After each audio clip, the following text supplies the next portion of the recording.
What is up, health enthusiasts? It's Coach Lambie here with Working Weights LLC, your guide to strength, health, and all things nutrition.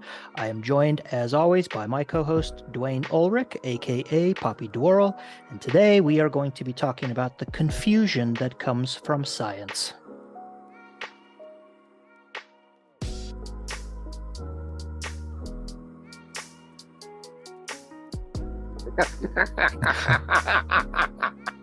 How you doing today, Dwayne? Yes, I'm confused. You're confused? You're confused already. I know, man. That's amazing. But I mean, that's common for the common man. I mean, it's confusing. Science can be really, really confusing. Really confusing. Yep. Hey, I just wanted to give a shout out to my buddy Milas Yos. He's in Gilbert, Arizona, which is just outside of Phoenix. And he and I were on the phone talking just a couple of days ago about an upcoming trip I'm coming out there to you guys. And he's been going through some health things on his own, and just health, trying to get his nutrition straightened out. He's had a rough ride medically for a short time, or for a while. And by the way, he's an amazing musician, trombone player, jazz musician, educator, phenomenal. And so I started telling him, "Oh yeah, hey, so we got this podcast I'm working on Friday," and he said, "You're on a podcast?" I said, "Well, it's not my podcast, but I'm the average man ombudsman, the plucky relief." And he's laughing, and he goes, "No, really, what's it called?" I said, "Well, it's called Working Weights." And little did I know, I mean, his keyboard must be like silent because I couldn't hear any clacking or anything. And he goes, he said, "Well, what do y'all talk about?" And I said, "Well, we talk about a wider array of things. We talk about health, nutrition, exercise, strength." And he goes, "Oh yeah, I'm looking at it right here." I'm saying, "Well, you should check in and listen to one of those." And I started telling him a little bit more about the last couple of episodes, one with Philip Philip, the other day, and I told him how that great one it dropped was. today. Oh, I told him, so it's going to be great. You need to check that out when it comes down. Also, we did a really big one on a good one on cooking oils, and I said, and we take kind of a deep dive into the science, and so into the studies that are out there to prove or disprove people's products and people's diet concepts. And I said, we talk about diet a lot, but not dieting. That's not the goal. It's just about nutrition, about healthy eating. He goes, "Man, that's exactly what I need. I need that so bad." And I said, "Well, check it out." And he goes, "Well, I'm looking right now at the one about cooking oils." I'm like, are you listening to that? Or are you listening to me? It's like, it was awesome. But he's so excited, man. He was starting to pull them up. He said, "I'm going to check that one out. What was this one right here about?" And I said, "Dude, are you really looking at that stuff right now?" Oh, "Oh that's yeah, oh cool. yeah, oh yeah." And I said, "Well, so my buddy," and he checked you out. He was checking you out on Facebook, like as we're talking. And Wow. so anyway, just shout out to Milas in Gilbert, Arizona, brother. If you're checking this one out, if you tune in, man, it's great to talk to you. Looking forward to seeing you soon. And I think that what we uncover is really worth you listening to, and can change your life, bro. So there you go. Yeah, definitely. And so now he's aware of us, and if he has any specific questions that he may want addressed, or maybe an entire podcast episode dedicated to something that he's interested in, go Yeah, ahead and drop me a yeah, line, yeah, drop Dwayne a line, and yep. we'll get working on that. So shout outs all around. Shout out to Consuelo Health right there behind Dwayne. Give Kathy a call. Check out the website for all of your healthcare needs. Awesome. Yeah. So, I don't know. I had a few update things. It's getting cold here, man. It was 50 degrees this morning when I got up and went for a walk. It's funny you say that, because as I was talking to Miles, I was kind of uh so anyway, I put together kind of an itinerary um coming out of a conversation with my wife. And so I was talking to him and just kind of letting him know the places we want to go. And the first thing he said was, "Bring a coat." I said, "What?" He said, "Man, if you're going up to Sholo, they're like at 7,000 feet. It's going to be cold up there. You probably see snow next month." Mm. Okay. Yeah, so I don't know if they'll see snow, but he said definitely it's getting cool up there and you need to bring a coat. Yeah, it's getting cool, especially early in the morning. So, let me see what my watch says. Oh, I get so many notifications. Yeah, it's only 64 right now. So there's Only. yeah, there's been the last few times that we've been on where I've been sitting here in this dungeon and I have a hoodie on and like my hands are actually cold. When we were talking to Philip, my fingers were freezing that day. Really? I Yeah, told my and wife, I told Kathy, I said, "Dude, he's wearing a cardigan." It's like yeah, like I was freezing that day and I thought about it this week and I was like, what on earth, how am I going to continue to do podcasts in the garage as it gets colder and colder? So this morning, actually, you may notice there's a little glare on my I head. see it. I see So it. you remember that space heater I had up on the Oh wall between the yeah. I racks? love yes. It's right above me. Oh my gosh, you moved it above you? Yeah, Dude, you're cooking your brain as we speak. cooking my You brain. should It's nice and you should toasty right here though. we should probably get into the carbohydrates and the cooking oil and cooking your brain there with Ah, that machine above your head. For those of you who don't know, it's one of those element things, and when you turn this thing on, man, the heat output is significant. In the gym, before he left Houston, if it was cool in the gym, yeah, there's a few days a year in Houston where it does get cool, and man, that thing, you close the doors, and so we're just in the gym area, and man, it was toasty. It was good. yeah, So it yeah, works I'm worried. nice. I'm a little worried about you getting a little burn up there, bro. Just Yeah, it's nice. It's beautiful, okay. beautiful All right. heat. All right. Yeah, so updates from last week. So we went over the Nordic diet and you had looked up the duck fat. Yes. So I looked into that and I did too, by the way, actually. Go ahead. oh, did you really? Okay. Yes, Yeah, I did. so there is more omega-3 than beef. However, the amount of omega-3 in there doesn't even get close to fish. So it Yes. is a little bit better. It seems to be about equal. So it's like 1/3 saturated fat. And this is without the skin. When you add the skin, this changes a little bit, but without the Right. skin, it's actually a really, really lean meat. Yes. Um, so I haven't looked at the price of duck lately, but I don't know how cost prohibitive this would be to somebody who's interested in consuming lean meats, but it's a very lean meat without the skin.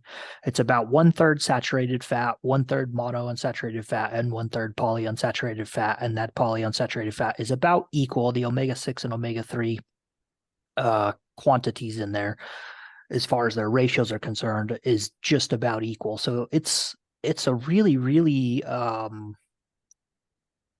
just a very equal, kind of an interesting spread of the types of fatty acids that are in it. And so that may be, again, depending on how cost prohibitive it is, that may be something I eat a little bit more regularly, just to add something into the diet that you Yeah. don't normally Yeah. have. So Yeah. Yeah. I love duck, honestly. We don't eat it very much. Well, my wife hardly ever eats it. But we were talking, and so my mind is vapor locked right now on something. I need you to just re-straighten me out about when we're talking about fats that at room temperature congeal, saturated, saturated, where fats that don't congeal at room temperature are unsaturated. unsaturated. Mhm. So the duck, in my experience, is more unsaturated because at room temperature, it's more oily than it is Yeah. like fat laden, like a chicken. Like you get a rotisserie chicken from the grocery store, and you put it in the refrigerator, and it comes back out, and you got all that congealed white fat Yeah. down there at the bottom. But the Let's duck doesn't do that very much. let's actually, since we're on this topic here, I'm going to share my screen, and here's the Philip episode that just dropped today. Awesome. On the screen there. So let's go. We're going to go to chronometer. Yeah, so it's about so duck fat is about 2/3 unsaturated fat. So let's look up duck, and we're going to do domestic duck breast, domestic, skin removed, because that's how most people would be consuming it. Absolutely. And we'll do 100 grams because that's about 4 ounces. And so we can see here the fat content is 2 grams of fat, which is for 100 grams for 4 ounces of meat, 100 grams of meat, 2 ounces of fat is extremely lean. Yeah.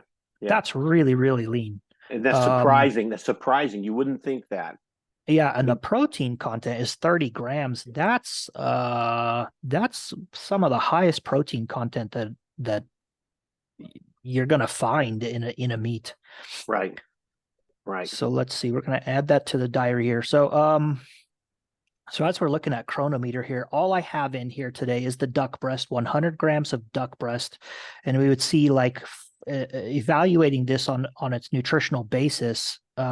It's almost 25% of my daily, based on my caloric needs, almost 25% of all of my targets, which is that's awesome for a single food, for a single thing. That's pretty incredible. So as we go down here, we can see good source of B3, a good source of B6. It's actually kind of low on the B12. A lot of this has no data in here, so that's why these are all zeros.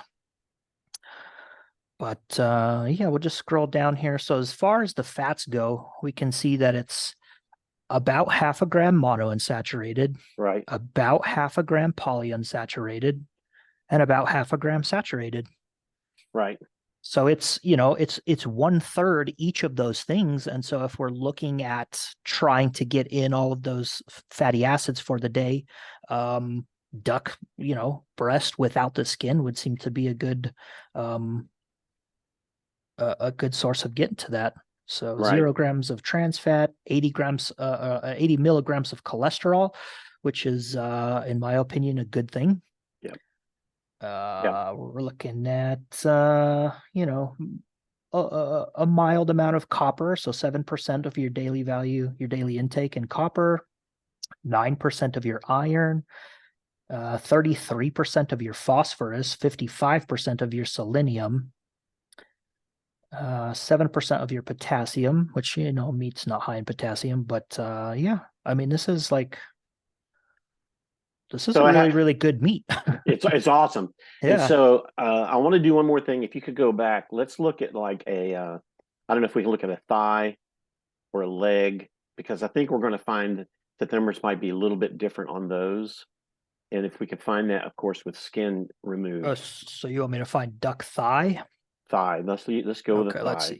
Let's see. Duck leg, thigh, and drumstick, skin removed before eating. Oh, somebody's calling me. They're going to have to wait. All right. Yeah. So a little bit higher in the fat content here. Yeah. Let me make sure. Yeah. What are we looking at here? Oh, this is saying one leg. Let me go back and change the quantity so that we have a duck thigh. Skin removed, and we want grams, and we want 100 grams. Here we go. All right, so a little bit higher in fat, a little bit lower in protein. So it's still 24 grams of protein for 100 grams. And we're looking at almost 6 grams of fat. Still for all targets, it's 23%. So it's almost a quarter of your daily everythings. Right. B3 still pretty high. B6 still pretty high. We've got the choline in there. All right, monounsaturated fat. So now we're up to 2.2 grams. Polyunsaturated fat is 1.2 and saturated fat is 1.5. So this is a little bit higher in the monounsaturated fat than the others, Right. but still a pretty good spread. And then we can see the omega-3 and omega-6. So the omega-3 would be 4%, omega-6 would be 6%. So those are just about equal as far as that polyunsaturated fat breakdown goes. So yeah, phosphorus still high, selenium still high. So both just a little bit lower than the breast. Yeah, just there's a little bit more fat in that thigh than there is in the breast. Right. So it's right. the fatty acids are and this is a good concept for nutrition in general. We're looking at this guy got stuff moving up here. That's funny. Well, let me just jump in real quick. And so it's just been my experience, and since science confuses me sometimes, that I've had duck thigh before and leg, and it was fine, and I liked it. But the fat in it, it's a little bit oily, talking about earlier. And for me, the duck breast is really the premium. Yeah, I like a darker meat, but that's fine. But I really enjoyed the duck breast more. It just, I don't know, it just had better flavor. I liked it. But I like obviously, all of it. eating a thigh is not a bad. Even thigh and legs not going to be. It's not bad. But for me, just the breast was really the premium. Yeah. Yeah. So adding on to last week too. So I have decided, because I don't really eat like the full Mediterranean diet thing, I take some concepts that I like from that. Right. And then I also like the Nordic diet, which is why we talked about it. And I take some concepts from that. And so I have decided to call my diet the Nordic-Terrarian. The what? The Nordic-Terrarian diet.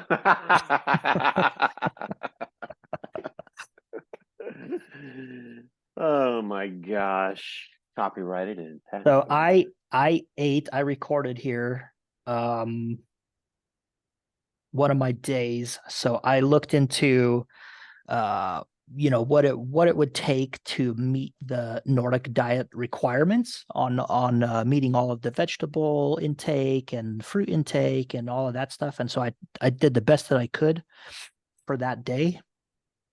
And so this is what I came out to here. 1,500 calories for the day. I could not eat any more food. Wow.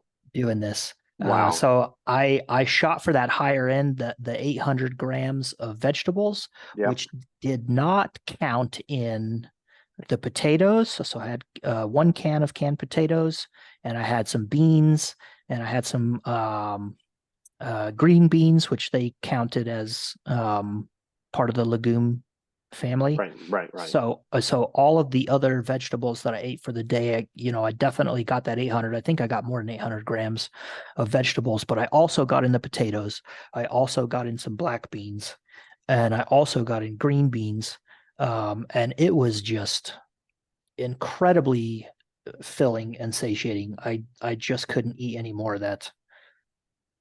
So, but it was 1,500 calories for the day. I got in 93 grams of protein,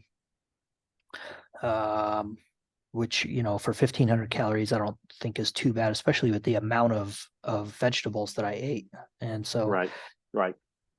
It basically, I had breakfast with a 0% Greek yogurt and some berries. And then I had this keto granola, which is basically just nuts.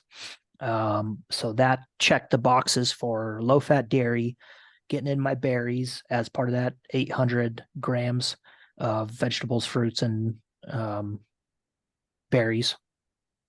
I had my 1 gram or my 1 ounce of nuts in there. I had a little bit of honey, and then I had a V8, which is I actually saw a study where V8 lowered blood pressure in people. Really? Wow. Yeah. Wow, that's interesting. Hey, before you go on, I just want to first of all, I want to say this. I've been off of my chronometer for a while, just because I'm lazy. I'm getting back on that starting tomorrow. I know that sounds, oh yeah, they always say starting tomorrow, but Mhm. I need to get back and tracking my food. I've strayed off of it a little bit, but just for those who are looking, who aren't familiar with Chronometer or what that does for us, and that might be something we want to talk about, maybe do a podcast on. Yeah. But like when he was just talking about his breakfast there, and some people have an issue with eating yogurt. Some people say, "Oh, it's a texture thing," or blah blah blah blah blah. That's just gross. Let me tell you, because growing up, I was a cottage cheese kid. I loved cottage cheese, but I had to have like peaches in it or berries of some kind. And so when I started working out with Coach Lambie, and he's like, "Man, you just need to hit some yogurt, some non-fat Greek yogurt to be great." I'm going, "Oh, are you kidding me, man?" You know, but and people go out and they Mhm. buy the little yogurts that are flavored, or they got the little stuff at the bottom of the cup, and you have to stir it up. You know, I'm not gonna, hammer on people for that. But if you get the non-fat Greek yogurt, and then you add berries to it, fresh berries to that, and I'm telling you, Mhm. even you and the nuts, but that little spoon of honey, man, that's a game changer. Yeah, it When makes a you world of difference. if you eat that, if you take that non-fat Greek yogurt, it's not flavored, and you're looking at it and it looks terrible. But then you put in some. I like blueberries. I like to put blueberries in mine, and then the little granola on there.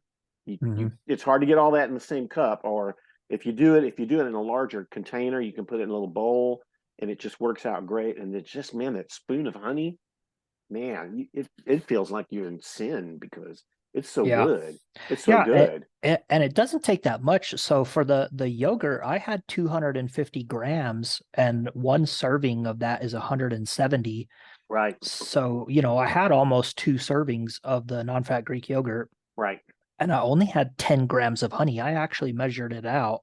Yep, So it wasn't that much, but plus the berries yep. and the granola, it made the whole thing very, very enjoyable. And that And whole so, thing, and that whole thing follows in the Norditarium, yeah, yep. nutrition plan. It's good. It's just And good. and it's a staple of mine for breakfast. It's one of the, I probably have it 3 or 4 days a week, Yeah, just yeah, the berries and so that's one of yeah. the things that's like uh that meal specifically wouldn't really fit very well into a Mediterranean diet, but if it fits perfectly into the Nordic Yep. diet. And so that's kind of why I've said that my diet is the Norditerranean.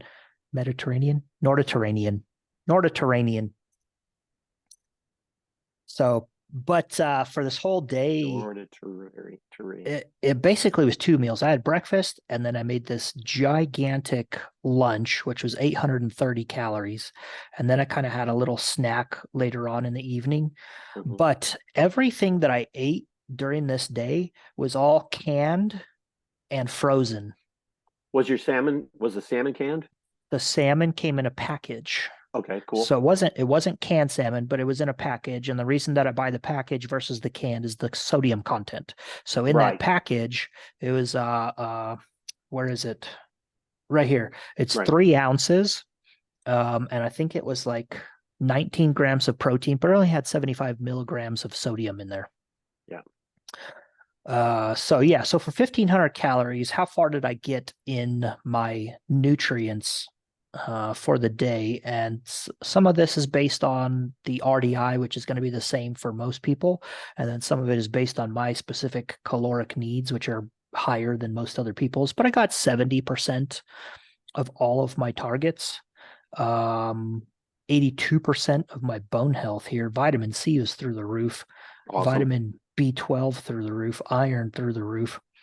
Fiber almost hit my entire daily uh, intake of fiber. Awesome. And so yeah, we just Did you have a bread for lunch or supper on that? I had no bread actually. Okay. I had some crackers. I can't remember where it was, but in order to get that 90 grams or more in whole grains. Really what I had is we buy this package from I buy this package from Trader Joe's that has it's basically a whole grain medley. So it has like barley, rye, wheat berries, and brown rice in there. And then it has some mixed vegetables in with it. And so that's really how I hit my whole grains. Cool. Cool. And it comes frozen and it's pre-cooked. So you can actually just microwave the thing, Awesome. which I think is ideal, because otherwise you're trying to cook barley or wheat berries from dry, like it takes I don't even forever. know how to do. I don't even know how to do that. Yeah. That's a Yeah. turn off just thinking about it. I'm like, I'm not doing that. Yeah. So my sodium intake here, so because all of this is canned and frozen, Right. what is recorded is 2,600 milligrams, which is pretty close to that 2,300 milligrams. If we go all the way back to our sodium podcast, 2,300 milligrams or less, it's Right. pretty close to that. But that is what's recorded.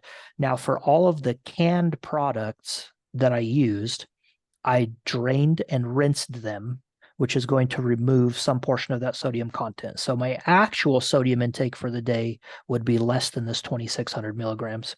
So for anybody interested in, really looking to change your diet and reducing your sodium content, number one, I buy the no salt added or the low sodium canned vegetables, and then I also drain and rinse them.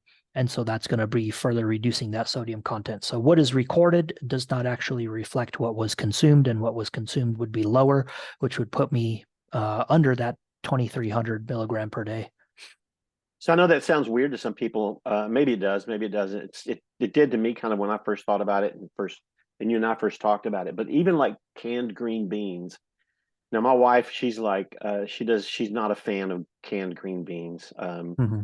Most of the people I know aren't fans of canned green beans. But I grew up on canned green beans. Loved it, loved it, loved it, loved it. And I got to be honest, the way I prepared canned green beans I just dumped the whole can in a pot. I'd put a little bit of salt on there as if it needed any more, but I'd put a little Yeah. salt on there and I'd put some pepper on there, and then man, about a good solid pat of butter in there, and let that cook for a little while. Oh, I loved it, loved it, loved it. But then when I started doing Chronometer, and I started trying to figure out, well, wait a minute, what's this? And then um, I was way more diligent about it, about 6 months ago before my coach left town. And but then going back, I started doing that. I started draining the can, and then putting that into a colander basically thing with the Mm-hmm. holes in the bottom of it, and rinsing that off. And I started calculating what it's hard to do it exactly. I don't know if you can do it, if you got a formula or anything, but just the taste changed for me. I began to realize, and Coach Lambie and I have been on a sodium watch now for like what, a year for me, Mm-hmm. and man, the taste is completely different, better, and you could just tell that sodium is just, it washes a lot of it off. I'm not going It to say 50%, but a lot. You can tell the difference. Yeah. Yeah. And that's something for people who are looking to reduce their sodium or maybe reduce some other aspect of their diet. Is like, yeah, it's not enjoyable at first. But it takes It's a first step for sure. it's a first step. Yeah. But you're talking about the taste of things. Having less salt on stuff, I find that I get to taste that thing more now than I did Yes. before. Well, Yes. think about salt enhances the flavor of this or enhances the flavor of that. And then once you like start removing salt and sodium from your diet and you actually start to taste of those things again, Yes. when I Yes. go out to eat at a restaurant and I have something that is actually quite salty where other people would really enjoy it, You all I need it. really taste is salt. Yeah. I don't Yeah. even taste. You can't even taste the food anymore. I don't find There's it a and there's enhances a anything. and there's a misnomer that because we kind of still are. We were big fans of things like Chopped, and a couple of the cooking shows that are like competitions. And these guys, these judges and these chefs are talking about, at least you could do this with some flavor If you just add some salt, and it's like, wait a minute, and I bought into that. That's, oh, everything has to have salt because that's flavor. It's not flavor. All you taste is salt. That's the majority of what you taste in something. Like Coach Lambie's talking about, man, I'm really in my soapbox today, aren't I? You You're go doing out to a good. restaurant, and your food, if it's real, there's a lot of stuff that's served, and it's like, it's salty, and we think, oh, that's flavor, and it's not.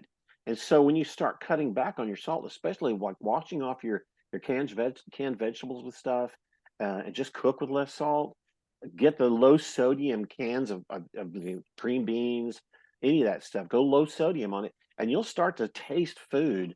I'm gonna digress another point. You might want to cut all this out. I don't. It doesn't matter. But No, this is good.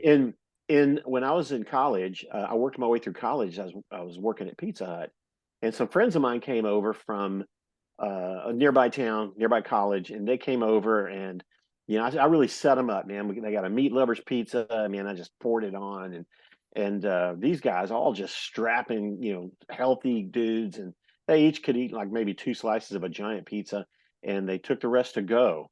I'm like, did you guys didn't even eat anything? Yeah.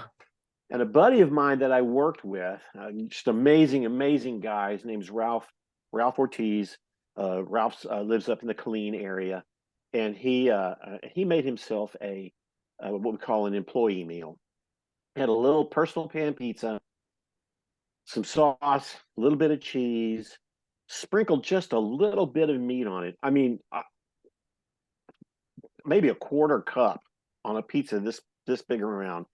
And then he took just a few onions. I mean, I could count, there were less than 10. And I'm like, dude, this is an employee meal. Why don't you load that puppy up? Because you can't taste the flavors of the food. Mm-hmm. So my next employee meal, I did exactly what he did. And oh my gosh, the food, the flavor palette just exploded. I could taste everything. That's the first time I'd ever really tasted like the beef on a pizza or the onion, and they paired so well. It was like, oh my gosh. Yeah. So So more isn't necessarily better, and it yeah. certainly doesn't make for a premium dining experience, and whether it's at home or out, it just isn't.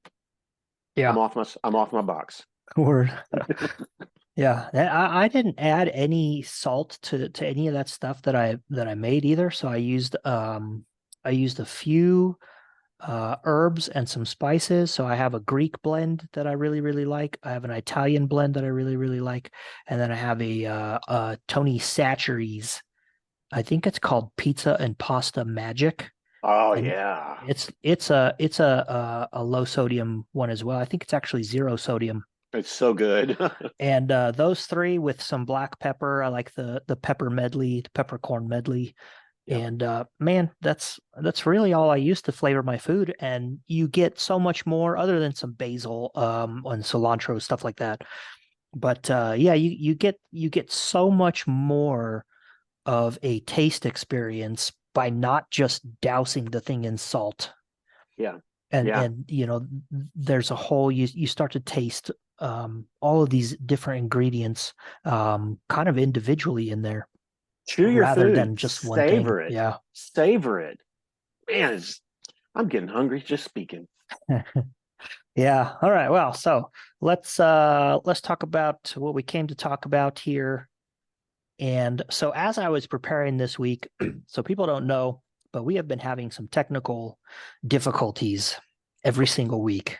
Yes. And so this week, I knew that we were both going to jump on to a service that I've paid for, but we have been having problems with. And so we're going to get somebody on the live chat to help us out. So I was researching some stuff and I had something planned out, which we'll talk about at another date.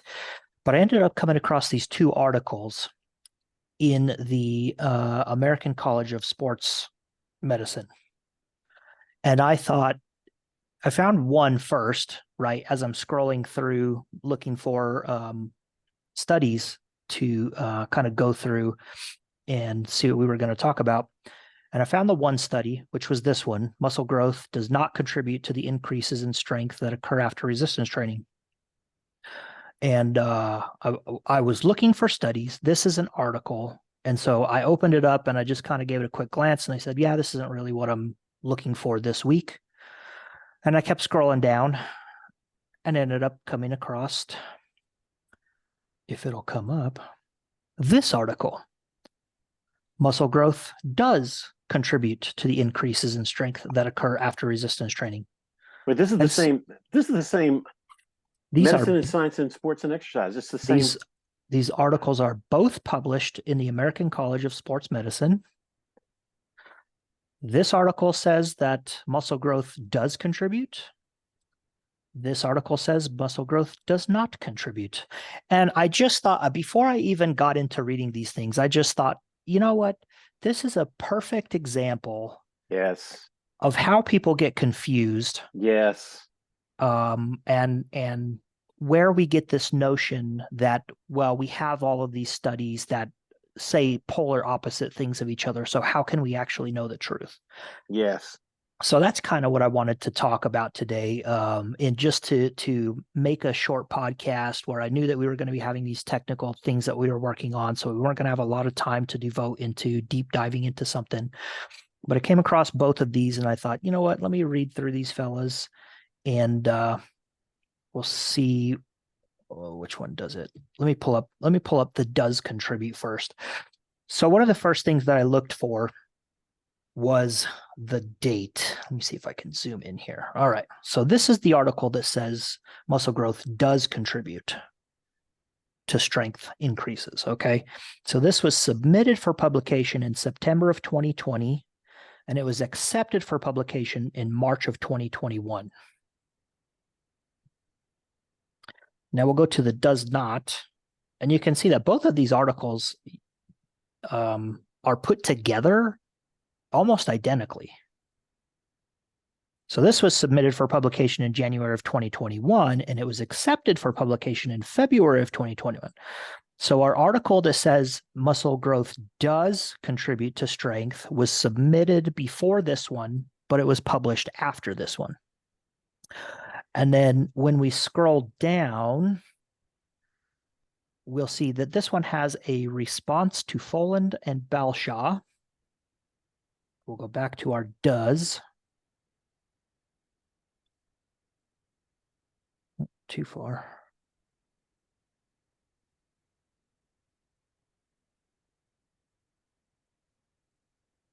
Oh, here we go. And this one has a response to Lowenecki. I'm not really sure how to pronounce the name. All right, so our article says that muscle growth does contribute is by Folland and Balshaw, and the article that said it does not is by Lowenecki. And both articles have responses to those authors. So I didn't look a whole lot into any of that stuff. But I think what has happened is that this article, Muscle Growth Does Contribute, was written and submitted. The other author, Lowenecki, was able to somehow get a hold of that draft prior to being published, prior to being accepted, and then wrote his response, his or her, I'm not really sure. We can check that out. Jeremy, so his, then wrote his response to that. Then when it was published, these guys from the other one revised their article and put their response to Lowenecki. Then Lowenecki was able to read their published response, revised his article, and put his response to those other two authors. So what we have here is like a catfight in the published scientific literature. They should argue like offline or something, because that's crazy. And so, you know, I read through both of the articles. They're pretty short. They don't have a lot of references, and I didn't do a lot of reference chasing on this because that's not the point of going through these things. But it's just like we tend to think that if someone has published something and it has been, you know, accepted into the scientific literature, that that these people are really, really, I'm not sure what the phrase, above reproach or something like that. And it's like, yes, there are a lot of very, very smart people who publish really, really good articles or studies or contribute to science in general very, very well. There are also a lot of idiots. Yeah, yeah. And here we have three authors, two on one side, one on the other, basically having a cat fight, and they are publishing this stuff. It is being accepted by the American College of Sports Medicine. It is being put out to the as truth. Yeah, and these are, and it basically one came out 1 month, the other one came out the next month. So as someone like myself who's actually going through and maybe, has a subscription to the American and you're getting these journals and articles on a monthly basis, and you're want my money back, kind of staying up to date on it, and you get one month and you get one the next month, and you get someone who is a coach or a wellness influencer or something like that, and doesn't take the time to dig into the details the way that we are doing on here, and can read one article, read the other, and walk away with the opinion, well, the science is conflicted on this. Yes. And the average person, or say somebody that's like yourself, that is a coach, nutrition, health, exercise, strength, and you walk away and you see the first article, and then boom, you even see this on television. Studies show, and then the next one comes out that rebuts that. You're not going to buy. You're probably not going to change that. Or you might not even read the second one. Somebody will say, and the titles are so close together. Somebody will say, "Oh, blah blah blah blah blah," said that's not true. No. I read it. It says this. You misunderstood. And now you've got people confused and confusing each other. And the worst part, like you just said, nobody's going to take the deep dive to try to find the truth. They're just going to grab a hold of what makes them comfortable, or maybe proves their personal point of view, and that's what they're going to hold to. And therefore, you have charlatans out there teaching nutrition. Yeah, you have charlatans teaching nutrition, or you can have, because this one that says it does not contribute came out first, so you may have somebody read that article that month, and then they didn't read the journal the next month. Yeah. So they never saw the other article. Right. They're not looking at what the dates are, when these were published, when these were accepted. And so they're not, going into doing all of that. Almost nobody. Wow, this thing really, let me see if I can. Almost nobody is going down here to the reference portion and looking into those and saying, do these studies actually say what this person is saying? Another thing about these articles is that people often take these things as truth, not realizing that this is an article and it is an opinion. Man, so I know it may not sound like it on the podcast, but I'm a smart man, and I would venture to say less than 2%, maybe even less than 1% of the people that read this are going to go to the references and look at the studies. They're just not. People want to read and take that as truth because, hey, it's coming from the American College of Sports Medicine. American College of Sports Medicine. They want to take that as truth. Yeah. We all want to take, we just want to be told. Why would it be put in the American College of Sports Medicine if it wasn't true? If it weren't true. Yeah. Yeah. And so so these two articles in and of themselves being published within the same body of literature 1 month after each other, and then we can see that they both have responses to the other article, and it's just this little back and forth catfight between these people.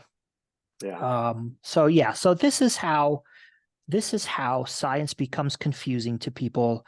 This is how individuals who are trying to communicate science but are not actually going in and doing their due diligence to look at the references, research what the actual outcomes are in these things.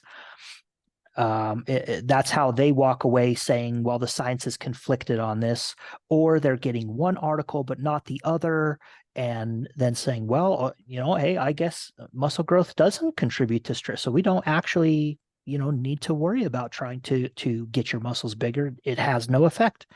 And so that's how misinformation gets out there. Yeah. And then, so people may be wondering now, well, does muscle growth influence strength? Does it contribute to increases in strength? And so the answer is yes. And so let's go into this one. We're not going to get very far into here, but this article goes through a lot of the science that we have so far on strength in its relationship to muscle growth or vice versa.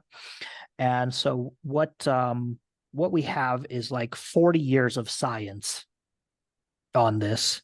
And it is the consensus, the scientific consensus, that muscle growth, hypertrophy, does have a contribution to muscle strength.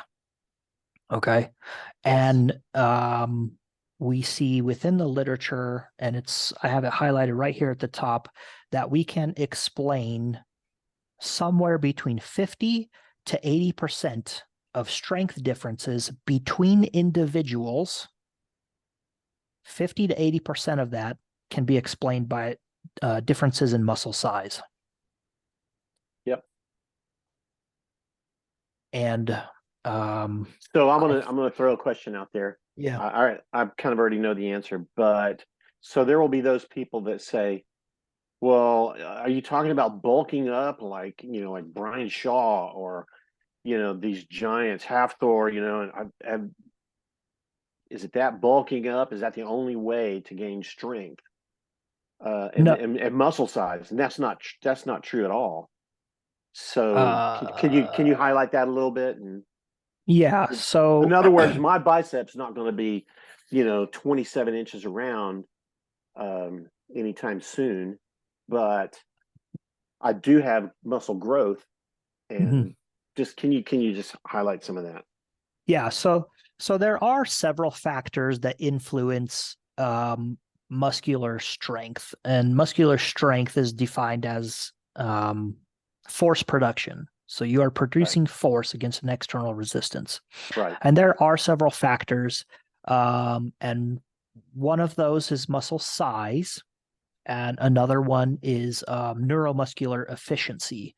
So your ability for your brain to send signals to the motor unit. So your muscles are made up of a bunch of different little motor units, and they're not all turned on all at once. So if I pick up a 5-pound dumbbell, I'm only recruiting, I'll just make a number up. Let's say 5% of the motor units that are in my biceps. As I continue to increase the weight that I am lifting, more and more motor units have to be recruited. And so part of increasing strength would come through an increase in neuromuscular efficiency. So your ability to send signals through your nerves, through your nervous system, to the muscle tissue itself, and turn on more and more motor units. Okay. So that's one of those things. So can you, and a lot of people who start out in the beginning, and that's part of the back and forth between these two articles is like, well, when people first start lifting, we see that there is an increase in muscle size. However, the increase in muscle strength in the beginning far outpaces increase in muscle size. And so that's part of the argument there. So as a beginner, when you first start out, a lot of your strength increases just come from basically practice, right? You're increasing your ability to turn on more motor units within the muscle tissue itself. Your muscles are also growing at the same time. Yes. The longer and longer you continue to train, the ability to increase neuromuscular efficiency decreases. So your strength gains are now predominantly going to be coming from an increase in muscle size, whether that be so we have two types here. We have hypertrophy, which is an increase in cross-sectional area. So if I was to take my arm or my thigh here and take a sword and chop my arm off, and you were to look directly up the arm so that you could see the bone, you would see the marrow, and then the outer portion of the bone, just like the rings of a tree, and then we would see the muscles on either side. So that would be a cross section. And so the area of the muscle, when we increase hypertrophy, hypertrophy is an increase in cross-sectional area. We're seeing an increase in the size without an increase in muscle cell number. Now, we also have hyperplasia, which would be an increase in size, albeit it's not as much, but there's an increase in muscle cell numbers. Right. And that's where we talk about like people who their muscles just look kind of watery. They have big muscles, but it's just kind of watery. It's kind of inflated. Due to that. And then you have people with like really thick, dense looking muscles, right? So those are the differences there. But, in order to go from lifting 100 pounds to 400 pounds, muscle size has to increase. Yep. Yeah. There is nowhere in the literature where we see that kind of increase in strength without an increase in muscle size. We also do not see an increase in muscle size without an increase in strength. Right. So does muscle size contribute? Yes, it does. In the beginning, it doesn't have as big of a role, but the longer you go, that is the main driver behind your increase in strength. So I don't mean muscle size. I may be derailing the train here, but I just want to. So as an example of that, so when I first started working out, lifting, deadlifting in 95 pounds was a big deal, and it didn't. I know we can laugh. It was 95 pounds wasn't a big deal. Was a big deal for me, and then my next major step was 135. And so I found a video of myself when I first lifted 185, and it was, I was like, just grunting it out, and I was like all excited and stuff. And at that point, I hadn't really noticed any, I don't want to use the word bulk gains, but any significant muscle size gains. So basically, I was just getting more efficient with what I had. And then beyond that, then I started noticing size gains, particularly in my back, my thighs, my lower legs, my arms, my shoulders. Mm-hmm. And then that's when I really started to lift heavier. So that's an example of that, being more efficient with what you have.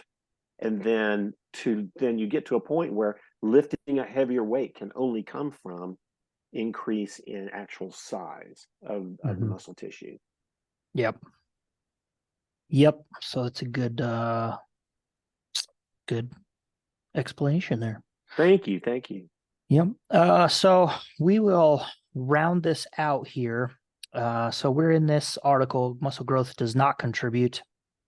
And I just want to point out, I'm going to link these, and I will link my annotated versions of these here so you guys can see some of the notes that I take. So I'm going to try doing that from now on, is linking my annotated version. Very cool. But in this article, it says it does not contribute. There never is a very good explanation as to why this person thinks that muscle growth does not occur. All they can seem to do is point to, it really comes down to cherry picking certain studies where we see a difference in muscle size between two groups, but the strength outcomes are kind of the same. And if we remember back to Philip when he was talking about his shoulder and he's just working the one Yes. side. So Yes. this article actually links to that work where researchers had people do exercises with one arm but not the other. The other arm served as a control, and we saw increases in strength in both arms, but not hypertrophy. And so that's one of their things. But yeah, they never really give a good explanation or their alternative hypothesis. They just kind of question the current literature by cherry picking individual studies.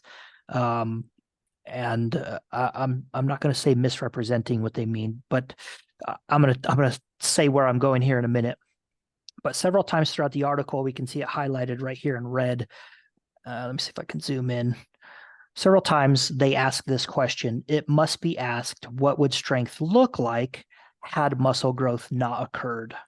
And they just keep asking that question. And the same thing up here with this, in that, exercises in one arm but not the other. We're just asking questions, and we kind of see this happening more and more as people are able to publish articles, and people have podcasts, people write books, people have YouTube videos. We see this a lot, just asking questions. I'm just asking the questions.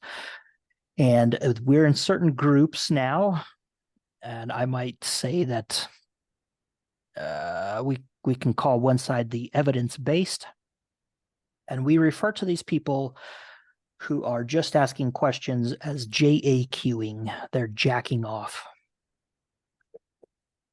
And they are just adding to the confusion that is out here. So one of the major problems with this person who wrote this article is, one, not only do they not have a very good hypothesis for why they're asking these questions. Yeah. They're gosh, I lost my train of thought here. They don't have a good hypothesis, and they're also, spreading misinformation and causing this confusion when they're challenging the consensus, which is okay. That's fine to challenge the consensus. Sometimes it's wrong, right? We can go back through history and find out many times when the consensus has been wrong. Right. So it's perfectly fine to challenge the consensus. But when you don't have an alternative hypothesis or, valid reasoning and explanations here, you're just making things worse. Yeah. Right. And so that's how we have all of this confusion is, your people want to challenge the consensus because normally they've heard it from somebody else who has gone through, an explanation based on mechanistic speculation. Yeah. My train of thought is coming back to me here. Hold on. Go ahead.